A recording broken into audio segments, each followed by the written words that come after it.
G'day, I'm Joel Rasmussen from Fight News Australia, and today I'm at Freestyle MMA talking to Mr. Justin Van Heerden. Justin, thank you so much for joining me today. I greatly appreciate your time. Thank you for having me. It's always good to have a chat. I like talking about anything and everything, except food the day after a fight. That might throw people off.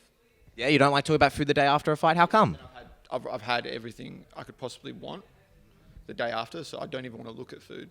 So you've binged? I've binged. I've had the chocolate. I've had the ribs. I've had the burgers. I've had the steaks, and I don't even want to look at food. I just want to run on a treadmill and cry myself to sleep. So, yeah, no. What's the go-to food after a fight? KFC. I'm very similar to Josh Coolabah in that sense. I love some KFC. So KFC is always the go-to straight after a fight. KFC and an ice-cold, refreshing beverage. Do you think we could get... I know Josh Coolabah's going for that sponsorship. Could we get you a KFC sponsorship, do you think? I want everything that Josh is working for. I want his KFC sponsorship. I want his good looks. I want it all. So if we can make it happen, I'll take that. I'll take that. What is the go-to ice-cold, refreshing beverage? Whiskey. Whiskey with precisely 4 ice cubes. A nice top-shelf whiskey with like 4 ice cubes. That's like... After a fight, it's one of the best things I could have. Do you go specifically for the cubes, or do you do like the ice stones, or is that a bit too much? That's a bit too much. I just go some nice standard ice cubes, but it's got to be 4 of them. It's got to be an even number, and it's just perfect. It just hits just right. So that's my go-to. We spoke a little bit before we started the interview, and you mentioning it there, precisely for a little bit of OCD going on with Mr. Van Heerden.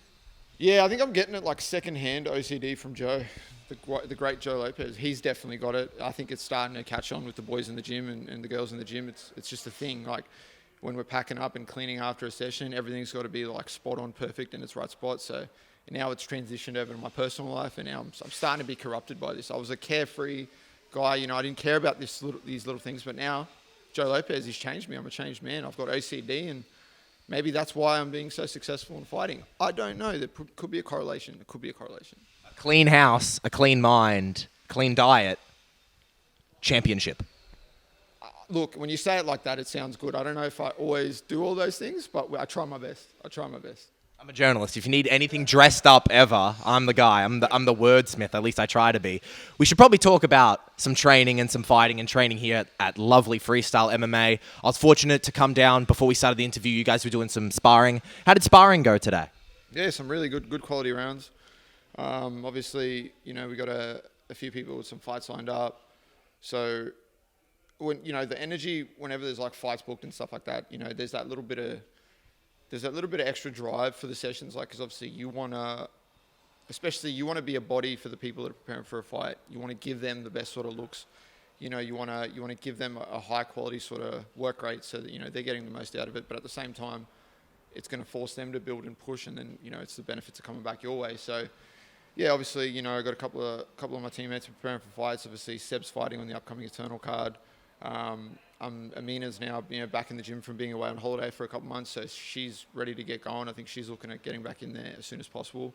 We got Cam Ralston down from CKB. He's obviously preparing for Contender Series, September 6th, I believe. So he was in today and yesterday, so I got to move around with him, do some good quality rounds with him.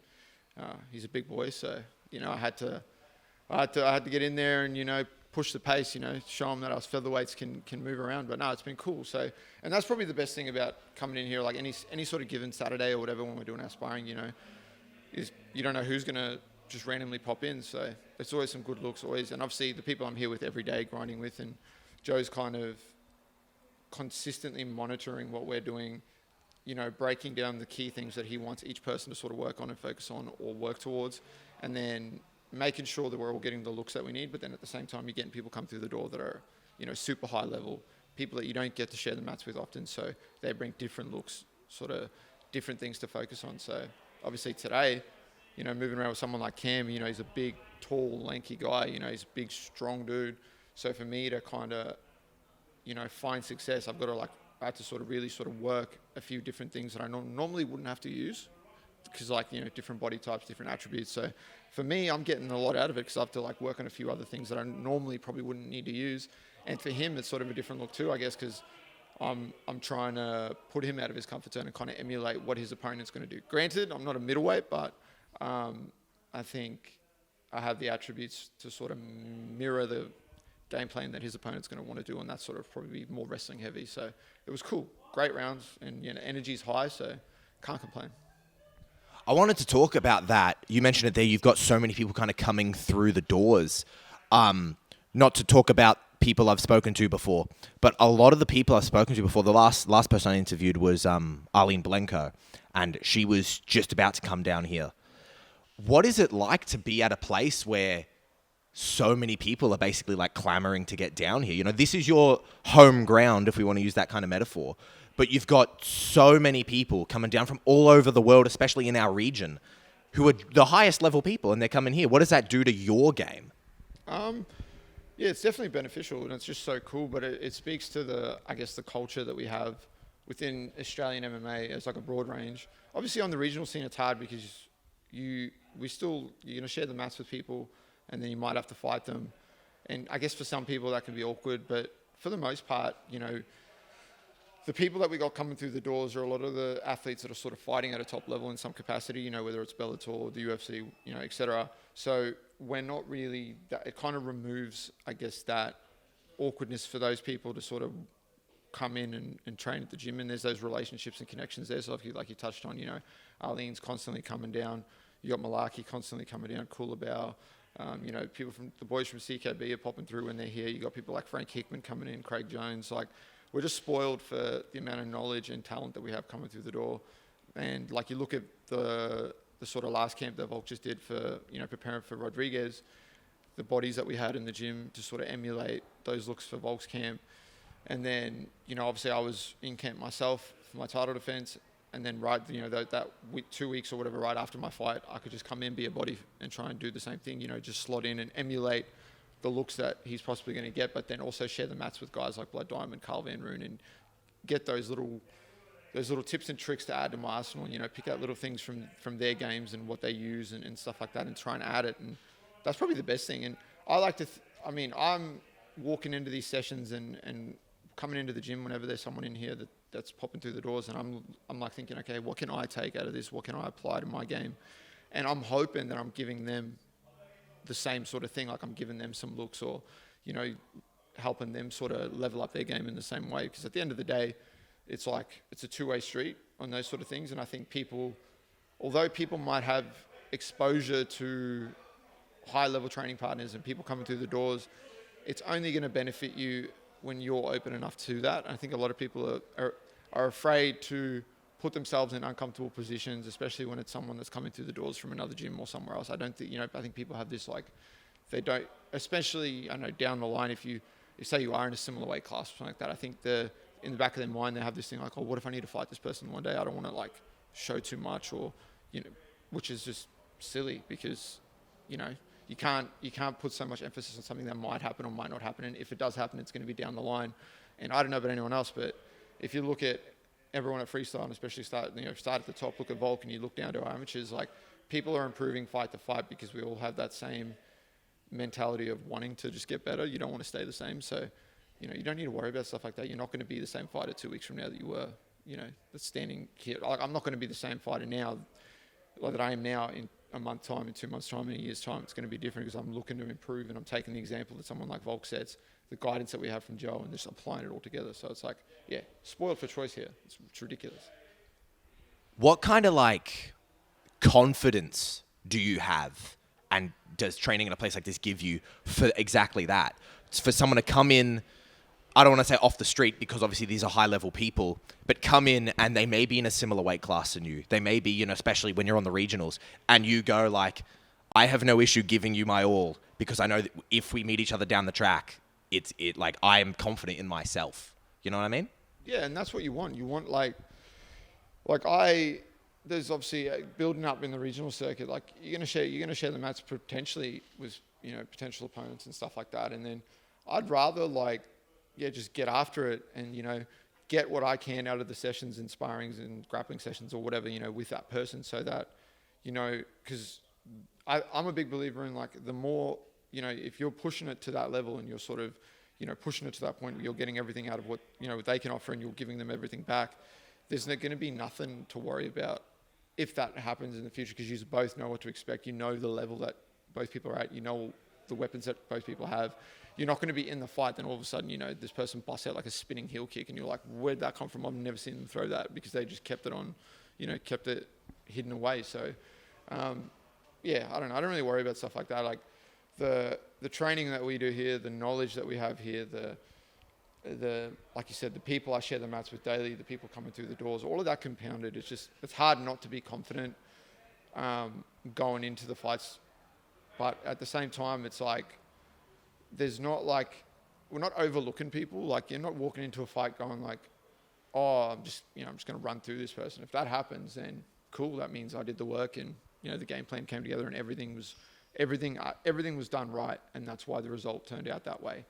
But for sure, like the confidence is going to be high. Like coming into all these fights, like I know what I'm exposed to on the daily here at Freestyle. I know the work that I'm doing in the sessions that Joe's putting us through, how he's breaking things down, the game plan that he puts together. Like I just have to be confident in the work that I did, and then the fight's just going to be the fight. Like to be honest, fighting, to me, the fighting part is easy. The training, the stuff that we do here, that's what's difficult. That's what's excruciating. Like actually showing up on the day and fighting. If people have seen me at shows and that, like I'm pretty chill. Like I don't even do a big warm up that much, like a massive warm up before a fight or anything. I just treat it like I come in on Saturday and spar. Like I'll move around a little bit, loosen up a little bit, get my hands wrapped, get my gloves on, and go out there and fight. Like I don't think about it as this big spectacle that it is. It's just like I just treat it like I'm going sparring on Saturday, because I know that nothing in that fight is going to emulate what I've done in preparation, and the looks that I'm getting, and the suffering that I'm going through at some of the hardest sessions. Like, you know, and Joe kind of makes that all happen and come together. So yeah, it's hard not to be confident. Very hard. Talking about that confidence heading into fights, I wanted to talk to you about your last win. I know we're a month or two removed from it now, but that Rod Costa win, what was your mentality after that fight, with kind of the history you guys shared, to get it done in the manner that you did in his hometown? Like the kind of days after that, what was that like? Yeah, it was obviously, for me, it was hard not to kind of just be super stoked with how it turned out, because it was almost 2 years to the day since our first fight. It's back in the same building. Everything was like, it was all the same things, right? The same circumstances, back in the same building. You know, a hostile Perth crowd. Everyone's like obviously getting behind it. The Perth crowd fight, it's one of the coolest crowds to fight in front of, because it's much like when you fight in Melbourne, like they get behind their fighters, which is wicked. Like you want that, right?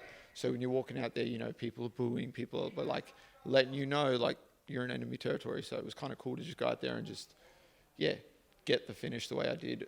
You know, made it that bit sweeter to do it the exact same way that, you know, it kind of went in the first fight, just with that little bit extra, I guess, sting on it. But I knew going into the fight that I was going to finish him. Like I planned on that, and that was the goal. I didn't come in there to go to a decision, especially not in the guy's hometown. I mean, I'm not, that was never my mentality to come in there and cruise through 5 rounds. I just wanted to showcase that I'm the better fighter. The first fight that we had, you know, he got the job done. He was the one that was successful, but like I knew that that's not the capable fighter that I am, like, and that's not the ability of fighter that I am that showed up on that night. So I was like, I just wanted to show that. So the way the fight went, everything played out exactly how we thought it would. You know, all the things that I was able to have success with, we knew was going to work, because I worked that in training. We emulated that. We built the game plan, and we kind of knew what we could exploit. And, you know, I guess it was kind of cool too, just to show that other layer of my game, another layer to my game, because I think people still come into fights probably, or are looking at when they're preparing for me for a fight with me, you know, they're probably still just worrying about the wrestling and the grappling and the forward pressure and the cardio and stuff like that, and thinking, all right, well, if we can stop all that, then we're taking some big weapons away, and then that's all we have to worry about. But I think people, after this fight, are sort of looking at it, and now it's starting to click for people that, like, I'm a pretty well-rounded mixed martial artist from a really good gym with really good coaches and training partners. So, you know, it's sort of one of those things that I said all through last year, through fight to fight to fight. Like, it's like, if you overlook me as like someone that you're just going to get in there and run through, then it's going to be to your own detriment, because like I've said, I'm spoiled with the training partners that I have, the coaching that I have, the preparation that I have. So, you know, I'm coming into these fights giving my opponents like the full respect, the full credit, but knowing that I'm better. I'm better because I do the work, and I don't shy away from the tough things. I don't shy away from the adversity. And, you know, more often than not, I come into this gym, I walk through those doors, and I'm the nail, right? If you look at the people that I'm sharing the mats with, like, you know, most days I walk out of this gym and I'm just like, wow, what am I even doing this sport for? But then when I get in there and compete and I'm fighting against people, I see the level that I'm at, and I see the level that they're at, and okay, it's all working well together. It's all coming together, and it's going to keep doing that. I'm going to keep improving and keep winning and keep, you know, putting on these performances, because it's hard not to look at all those factors coming together. It's always going to go that way. Now that we're removed from that matchup, everyone's training to go in there and win. Everyone goes in there with belief in themselves. But because the circumstances were so similar, as you said, it was 2 years nearly to the day, you're in the same place against the same guy. Was there any anxieties heading into that fight, going the same thing that happened last time could happen again? I know before that fight, you had avenged your previous loss at featherweight. So you coming in off knowing that you've improved, and you're improving every day, as we've already spoken about. But was there any anxieties leading into that fight? No, and that's something that I think played a part in the fight as well. I think in the lead up, people were saying like, oh, you know, he's going to be thinking about that. And especially, you know, they're like, that's going to be on his mind and blah, blah, blah, blah, blah. Well, and like I said, after the fight, the loss did its job. You know, I went back to the gym after that loss and then had to work and build and look to improve. And then look at the next fight, my performance was better. You look at the next fight, my performance was better. And that continued on, and there's sort of like an avalanche effect moving forward. So that loss that I sustained to him, like, did its job, right? Like, I got knocked out in front of all those people in Perth, and it kind of did its job and pushed me to the point, played its part and pushed me to the point that I'm at now. So coming into that fight, the rematch, like, I wasn't walking in that going, oh, like, last time this didn't go so well, because I'd already made peace with the fact that it didn't go my way, and I'd improved and went fight to fight to fight to fight. So I was kind of like, all right, I just got to go out there and put on the performance that I know I'm capable of, and do what I do, and trust in myself and trust in my coaches, and the result's going to come. Like, I just had to be patient. Like, I knew I knew going into the fight I have 5 rounds to work, so I wasn't ever going to rush in for a finish or anything like that. And I think if you look at my fights, I don't ever do that. I find a finish, but I don't put myself at risk or rush to find one. So I knew I had 25 minutes to work, and eventually I was just going to figure it out and find it, and it just came a bit quicker than I thought it would. Looking through, I've heard you mention it before in other things you've spoken about, and then looking through your social media, something I kind of saw pop up a bunch was this idea of manifesting. Recently, you kind of spoke about manifesting. I was wondering, because I know a lot of fighters do that in a way I think it's a way for people to accept what's coming, to kind of think it into existence. What does manifesting kind of do for you, and what is your process of manifesting? It probably starts off just with like having a clear goal of what I want my year to year sort of journey to be like, and kind of what I want. And, you know, at the start of the year, I kind of go, okay, this is what I want to happen. Obviously, there's going to be factors that pop up. Like, look at this year, you know, I broke my foot earlier in the year, so I missed out on fighting on that big card in February. So I had to sort of, you know, shift my sort of plan for the year and what I want to do. But, you know, I think that I set a plan, I set some goals that I want to sort of tick off, and then I'm coming into the sessions and the camps and the fights, and I'm just looking to tick off the boxes of things that I want, right? So like last year, it's great, like that's another example of that sort of playing out, right? Like I wanted to have, the goal initially I set for myself was to have 3 fights, get 3 wins, get 3 finishes, coming off that Rod Costa loss. I did that. Then I got offered the title fight, and then I, you know, won the belt. So I ended up stringing back like 4 fights back to back in like a 9-month, 10-month period, and sort of just ticked it all off, and, you know, kind of made that all happen. And I think I'm doing that continuously moving forward. I'm just going to continue to sort of make those opportunities come together and find the success that I want, and keep sort of adding those things together, because it's compiled by my desire and my drive to improve and want to get those things to happen. But also I'm doing what I need to daily in the gym. Like, I'm doing the work to get there. Like, I didn't ever want to feel like I just got gifted an opportunity. I wanted to sort of follow on from what Volko's done from the start of his career, and even in the UFC. Like, I want to make myself undeniable, where people can't come back and go, oh, well, this, and this. Like, I think everyone could have agreed at the end of last year that, you know, by the time I fought for the belt, that I deserved to fight for that belt, because I beat 3 people back to back, and, you know, I beat like some guys that other people kind of shied away from. So I felt like I knew when I won the belt that I earned that, and I worked hard for that to happen. And then now with kind of defending the belt in June against Rod, that kind of solidified that little bit more. You know, knowing that I defended my belt, so I've ticked that off the list. And like I've sort of touched on before, like, as you know, winning an Australian title, that was the first sort of major sort of goal. It was like, okay, let's win an Australian title. I've done that, I've ticked that off, and from the second I did that, the focus is like, all right, now let's start working towards a world title. So yeah, I just have those goals, I have those things, I have the journey sort of planned out in my head to a certain point, and I'm just making those little things happen as they need to, and that's what's going to lead me to where I need to be. Talking about that, I did want to talk about what you're looking for in the future, but you mentioned it perfectly there, and I mentioned it earlier, avenging those 2 losses at featherweight, and I know the third one, he doesn't really fight too often anymore, so it's gone, you know what I mean? But you've avenged every loss at featherweight that you can, and you're on this streak, and you're the eternal champion. Where does that place you in this regional scene? You know what I mean? Look, I was pretty confident at the end of last year with the work that I did in the year that I had, that I was the number one sort of person in the region. And I still feel like that every day. I mean, I'm doing the work, and I'm continuing to show that. Like, I'm active. You know, don't get me wrong, there's a couple of guys that are doing their thing too, and they're ticking off some boxes and stuff like that. But when I look at it as a whole, I've been active from when I went pro, from when I first went pro in 2017 to now. I've been active, and I'm fighting all the time, and I'm not saying no to anyone. And even when I couldn't get fights at featherweight, I took the risks and gambles and fought up in weight. Like, there was twice where I fought up in weight at welterweight on short notice just because I couldn't get a fight. A couple times it paid off, a couple times it didn't. Is what it is. It all kind of compiled together and kind of, I think, led me to the point that I'm at now. But I well and truly believe I'm the best featherweight in the region. And I think I continue to show that with my performances because I'm active. I fight anyone that they offer me and put in front of me, and I put people away. At the end of the day, I'm ticking all those boxes. And I think that's what's going to be carried through, in sort of moving forward and into that next level, is like, because it's you hear it from people, it's like a promoter's dream, right? Like someone who shows up, fights whoever's there, and then, ultimately finishes fights. That's what people want to see. So I think as long as I keep doing that, the ceiling for me is going to be ridiculously high, and it's going to lead me to some pretty cool things.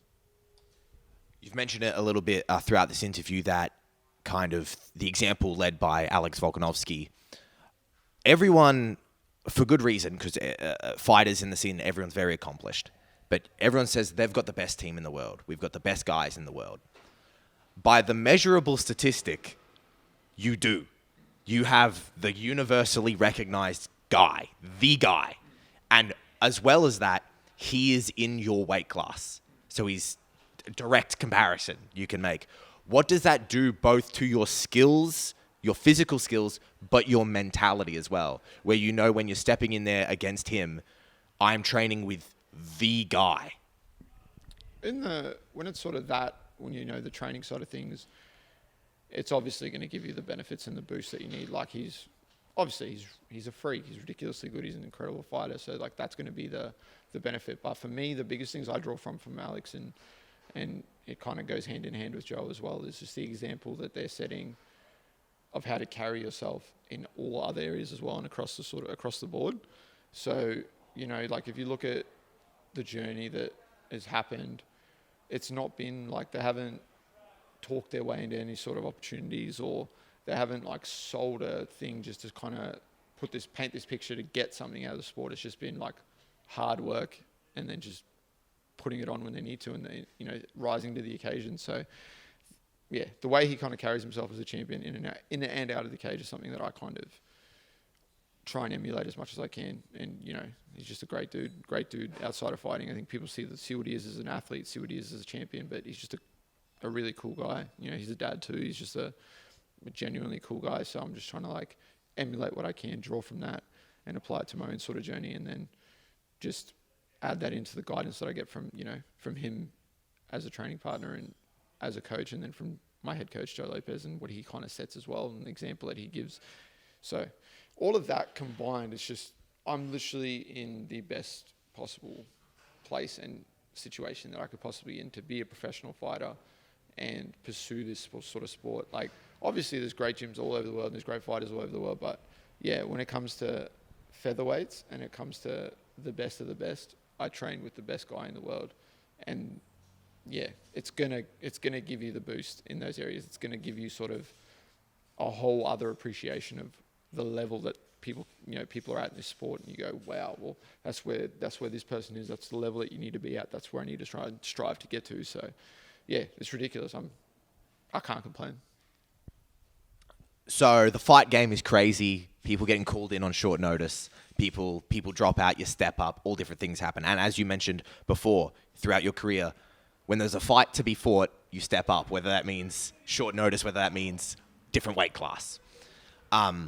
You've made you've been very vocal about wanting to get on that UFC Sydney card. That Eternal card, if not, that Eternal card's kind of filling up as well. Do we know what's next for you? Or is it a hope, or do we have an inkling? Do you know at all kind of what you're training for?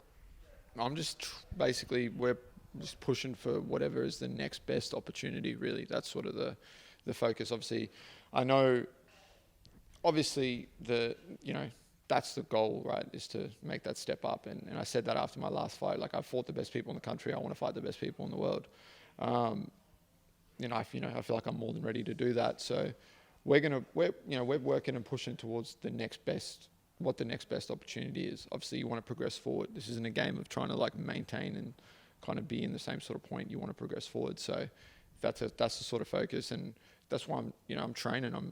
I'm training. I'm ready. I'm doing the hard sessions. Keeping my weight in a good spot, because obviously opportunities, like you sort of touched on, opportunities come out of nowhere. So you want to kind of be ready just to take it with both hands, and it could be a heavyweight fight. I do not care. Like, I'll put my hand up. So, but like I'm ready to sort of, obviously, ideally I'd like to get back in there another 2 times before the year's out, and where or when that is going to play out. I reckon it's going to be a process that kind of plays out, and then I'm sure be sooner rather than later people will have like an idea of where that's going to be and what that is and how it is. But there's opportunities everywhere, right? Like you sort of said, there's that Eternal card as well. There's another Eternal card in the Gold Coast in September as well. There's like 2 cards within 2 weeks. There's UFC cards everywhere. There's so much opportunity for fights. So I just come in really like, as people can't see on the camera, but there's a board up in there, up here in the gym. Everyone's name's on it. Most times I just come in and then I'll just have a look at the board and I'll just see a name next to it with a date, and I'll be like, okay, cool. So we're on. Or Joel will be like, yeah, we're fighting so-and-so on this date. I don't really put too much thought into it. I just come in and train. The only thing that changes for me is what sessions I'm doing and the intensity of those sessions, because I have a fight lined up or I don't. But like I sort of touched on earlier, like I'm just here to be a body for the guys that do have fights locked in, and I'm staying in shape. So when I come in, could be tomorrow, could be a week from now, I'm going to see a name on that board. I'm going to know what's next, and I'm going to go out there and do what I do. We talked about it earlier in the interview, your teammate Amina Hedaya. She made her international debut recently. Do you think that if your next fight isn't for the UFC, which is a world promotion, do you think your next fight will be an international fight? Do you see yourself breaking out into that scene? I could definitely see something like that happening, and especially with the level of where I'm at and the sort of position that I'm in. I think, there's 100% potential to sort of make that jump and take some opportunities overseas, and whether it's on a promotion like UAE Warriors, Cage Warriors, all of those sort of things. Like, if the opportunity's there to go and fight on a show overseas and get that extra bit of exposure on a different platform, who knows? But obviously, like it's a weird spot for me to be in at the moment, because like obviously I'm the featherweight champion at Eternal. As far as who should be next for a title fight, it's a bit up in the air, a bit iffy. You got guys that are like, obviously with the way it is on the regional scene, it's so hard. Like obviously there's different promotions and stuff like that. You've obviously got like upcoming cards, like you've got Abdullah and Khan fighting on Hex. So that kind of rules out 2 people potentially that that's sort of a matchup that's already booked. So, and then you look at the rest of the division, and it's kind of like I've beaten everyone else in the division. There's a couple of people that might be sort of coming close to fighting for a belt. So, yeah, even if my next fight is going to be defending my title again, then I think there still needs to be a few things to play out. I wanted to talk about this. I don't mean to be starting How do I ask a question that might start drama, but without wanting to start drama, you know? Me, not trying to stir the pot. But you were booked to fight Jack Jenkins. I know that's a fight you kind of want to get back. And then you've been vocal before about other people from Absolute. Is there at all kind of like a weird inter-gym rivalry between here and Absolute? Or is it just kind of that's how the cards have fallen? Nah, I think it's just how things have sort of played out. To be honest, like I don't really have any dramas or issues with anyone from Absolute. I think there's going to be things in the fight game and things that happen and situations and moments that play out as they may. And then I think, that just kind of happens like it's just human nature, and things are going to play out that way. But in terms of actually having like sort of an issue or a problem with people, I don't really, when I got injured and my fight with Offley fell through, the first thing I did was message him and be like, the fight's done. We're not going to be able to do it. And then obviously it didn't get rescheduled, and there's all these things. And like I said, it's full of politics, like with promotions and blah, blah, blah. And fighters got to take opportunities as they're given. But like I said, I'm sure he's down to scrap with anyone they offer him. And like I know I am. So, if it was our decision on how being able to fight each other, it would have come together, but it's not, right? It's a promotional clash, but in terms of with Absolute, no, not at all. See, when Volk and that go down to Melbourne, and there's a relationship there with Absolute where we're getting mixing together with Jenkins now, especially being in the UFC and stuff like that. Like, yeah, I said that I want to see more people take that leap to the next level, because it's just going to boost everyone. And it's the same for someone like Khan. It's the same for someone like Abdallah or whatever. Like, I'm not going to sit here and go, oh, well, I hope this person doesn't, their career doesn't work out, or it doesn't, doesn't work out for them, or doesn't go well for them. Like, obviously, if I have to fight said person and it's, my dream, my pursuit of what I want and versus yours, I'm going to do everything I can to stop that and, stop you from having the success. But that's all it is, right? It's a fight. In terms of like a personal rivalry or an issue or anything like that, no, not really. Do I think there's some antics and some stuff that happens in the public eye, and that people put on a different persona and stuff like that, and say and do things that they wouldn't normally, if it was just you and them behind closed doors, 100%, but that's just how it is. And that's why I keep saying to these dudes, like that whenever there's been back and forth with anyone, I'm like, the energy that people keep in private versus in public is completely different. Like, and I keep telling these dudes, I'm like, you guys are nice guys. Like, just be the nice guy that you are. You don't need to put on this like act and jump on these bandwagons and say all these things, because it's like, it's not believable, right? Like, if you're a fuckwit, you're a fuckwit, and that'll be your persona, and that'll be like, people will be like, okay, this guy's not putting on an act, and he's really a dick, like whatever. But people can tell when it's just like, a fake thing versus like someone's actual personality traits. But nah, they're all nice people. Khan's a nice dude. Beata's a nice dude.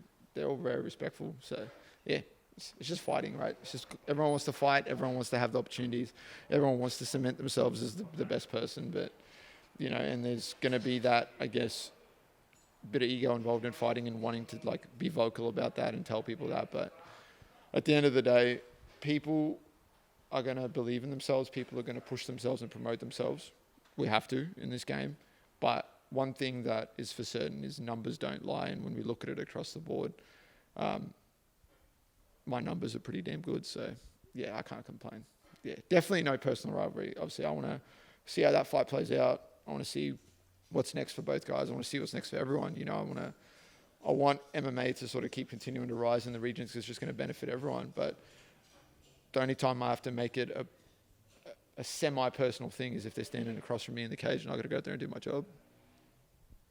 I'll give it one more question, because it's a weekend and I'm keeping you from your family. Your family's at home right now and they're like, when is Dad coming home? Sorry, I had to talk to someone. We've spoken about it before. You're making this push to make it to this Sydney card, the UFC Sydney card. It's not so much a question as much as I just kind of want to give you the floor and give you the microphone to talk about the hashtag that you've started and this push. More or less, just feel free to talk down the barrel and say whatever's on your mind about making it to Sydney. Yeah, obviously, like I'm going to push for, like I said, progression is what we're after, right? So I'm going to push for the next step, and I'm well and truly believe in myself that I'm ready to fight. at the next level and test myself against the best people in the world. Like we spoke about before, I got people that are currently fighting in the UFC and in these top promotions coming through the doors at Freestyle, and I'm getting to mix it up with them. So, I know where I'm at in my ability and my skills and stuff that I have. I know what I'm going to be capable of when I get to that opportunity. So 100% that's what I'm pushing for. And I know everyone's got their own sort of ideas and fantasies of what they want to see play out, and especially, what they want to see happen. Like, it's normal for everyone involved in the regional scene to kind of be wanting to see certain fights play out or certain things come together. It's, because as a fan myself of the sport, and at this times where I'm like, I really want to see this happen. I really want to see that happen. But like I keep touching on, like, everyone's looking to progress forward. So it's only natural that I do the same. So I want to push for that next level. And whether it's in Sydney, whether it's in Singapore, whether it's in France, I don't care where it is.